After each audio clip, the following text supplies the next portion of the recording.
আসসালামু আলাইকুম। তো আমাদের খামারে নতুন করে 100টি কোয়েল পাখি নিয়ে আসলাম এবং আলহামদুলিল্লাহ এগুলো হচ্ছে মুম্বাই জাত, যাকে আমরা দুবাই জাত বলি, এবং মূলত আমরা এটা মাংসের জন্য এনেছি।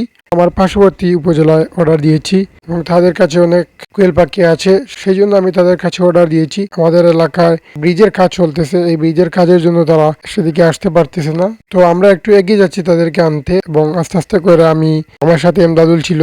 তো আপনারা দেখতে পাচ্ছেন যে আমাদের এলাকায় ব্রিজের কাজ চলতেছে এবং আমাদের ডান পাশ দিয়ে যে ডাইভেশন দেওয়া হয়েছে সেই ডাইভেশন কিন্তু অতি পিচ্ছিল। সেই পিচ্ছিলের কারণে সিএনজি যে অটোরিক্সা আছে এই অটোরিক্সাটি এদিকে ঢুকতে পারতেছে না। তো আমরা একটু এগিয়ে যাই, এগিয়ে গিয়ে তাদেরকে স্বাগত জানাই। তো আমাদের মূল কোয়েল পাখিগুলো কিন্তু এই সিএনজির ভিতরে আছে, এবং আমি আরো বীজ ডিম তাদের কাছ থেকে নিয়ে আসি এবং সেটার ভিডিও আমি পরে দেবো ইনশাল্লাহ। এখানে আমি বিস্তারিত বলতে পারবো না, ভিডিওটি অনেক লম্বা হয়ে যাবে।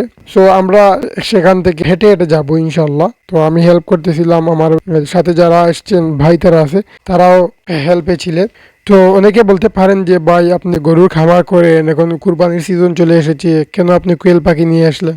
আসলে ভাই বিষয় হচ্ছে আমি মূলত এক্সপেরিমেন্ট করার জন্য 100টি কোয়েল পাখির বাচ্চা এনেছি এবং সাথে আমি 620 ডিম আনে। আমি মূলত জাপানি কোয়েল পাখি আনার চেষ্টা করছিলাম, কিন্তু আমি যখন নেট ঘাটাঘাটি করি তখন দেখি যে জাপানি কোয়েল পাখি হচ্ছে মূলত ডিমের প্রোডাকশনের জন্য, মুম্বাই কোয়েল কিংবা দুবাই কোয়েল যেটাকে বলা হয় সেটা মাংসের জন্য।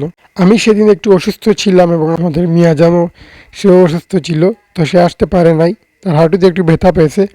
তো কোয়েল পাখিতে যদি আমি আলহামদুলিল্লাহ প্রফিট পাই তাহলে নেক্সট আমার এই কোয়েল পাখির প্রোডাকশন অনেক বড় করবো ইনশাল্লাহ। তো আমার এই ভিডিও দেখে যদি আপনারা অনুপ্রাণিত হন তাহলে আমি একটি কথাই বলবো, আপনারা অবশ্যই আগে এই কোয়েল পাখি আপনার এলাকায় বিক্রি হবে কিনা বা আপনার এলাকায় এর চাহিদা কেমন সেটা বিবেচনা করে আপনি অবশ্যই এই কাজে লাগবেন। যদি আপনার এলাকায় কোয়েল পাখির চাহিদা কম থাকে তাহলে আপনারা অবশ্যই এটাকে অ্যাভয়েড করবেন। আপনারা যে আমার ভিডিও দেখে বা দুনিয়ার যে ভিডিওগুলো আছে এই ভিডিওগুলো দেখে হুট করে খামারগুলো করে দিবেন, যেমন ধরুন টাইগার মুরগির ফার্ম কিংবা শৌখিন জাতের সিল্কি মুরগি, এইগুলা গরু, মহিষ, হাঁস, মুরগি, কবুতর আপনারা প্রজেক্ট করে নিলেন, কিন্তু আপনাদের হলো না। আমরা নেটে অনেক অনেক ভাইদেরকে দেখেছি যে তারা শেষে কিন্তু কাঁদে, যে লসের সম্মুখীন হয়। তো এই সেক্টরে আসার আগে অবশ্যই আপনাকে প্রাথমিক ধারণা নিতে হবে।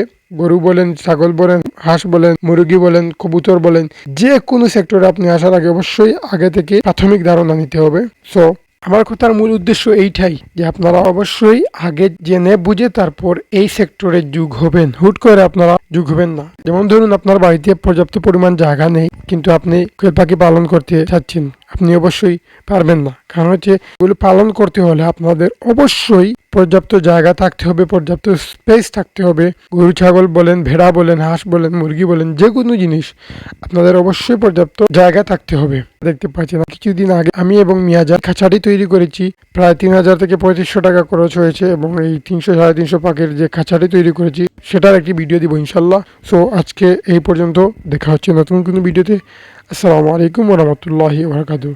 আর এ বিষয়ে কিংবা খামার, গাভী, গরু কিংবা যে কোনো ধরনের কোনো আপনাদের প্রশ্ন থাকলে আমাকে অবশ্যই করতে পারেন, ইনশাল্লাহ আমি উত্তর দেওয়ার চেষ্টা করবো। আসসালামু আলাইকুম।